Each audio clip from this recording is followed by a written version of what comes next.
Hi, நம்ம இன்றைக்கி chilli chicken எப்படி பண்ணுற பார்க்கலாமா? அதுக்கு 1/2 கிலோ சிக்கன் எடுத்துக்கோங்க. 1 tablespoon ginger garlic paste, 2 tablespoon cornflour எடுத்துக்கோங்க. 1 டேபிள் ஸ்பூன் மைதா, chilli powder 1/2 teaspoon, 1 pepper powder 1 tablespoon, soya sauce 1 tablespoon, 1 egg, salt இதெல்லாம் போட்டு நல்லா மிக்ஸ் பண்ணி 1/2 அன் ஹவர் ரெஸ்ட்டு விட்டுக்கோங்க. அப்புறம் சூடான எண்ணெயில் நம்ம மிக்ஸ் பண்ணி வச்சுக்க சிக்கனை பொரித்து தனித்தனியாக கொஞ்சம் கொஞ்சமாக போட்டு பொரித்து தனியாக எடுத்து வச்சுக்கோங்க.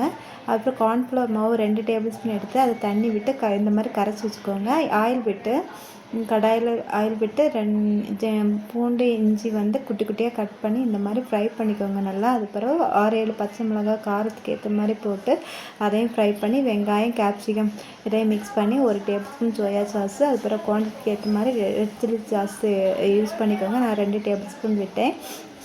அதுக்கப்புறம் 1 டேபிள் ஸ்பூன் டொமேட்டோ கெச்சப்பு, அதுக்கப்புறம் கரைச்சி வச்ச கார்ன்ஃப்ளவர் சிக்கனையும் சேர்த்து கொஞ்சம் நேரம் மிதமான சூட்டில் வச்சு ஃப்ரை பண்ணி எடுத்துக்கோங்க. இதுக்கு நானுக்கு சப்பாத்தி கூட வச்சு சாப்பிட்டா அடிப்பொலியாக இருக்கும். தேங்க்யூ.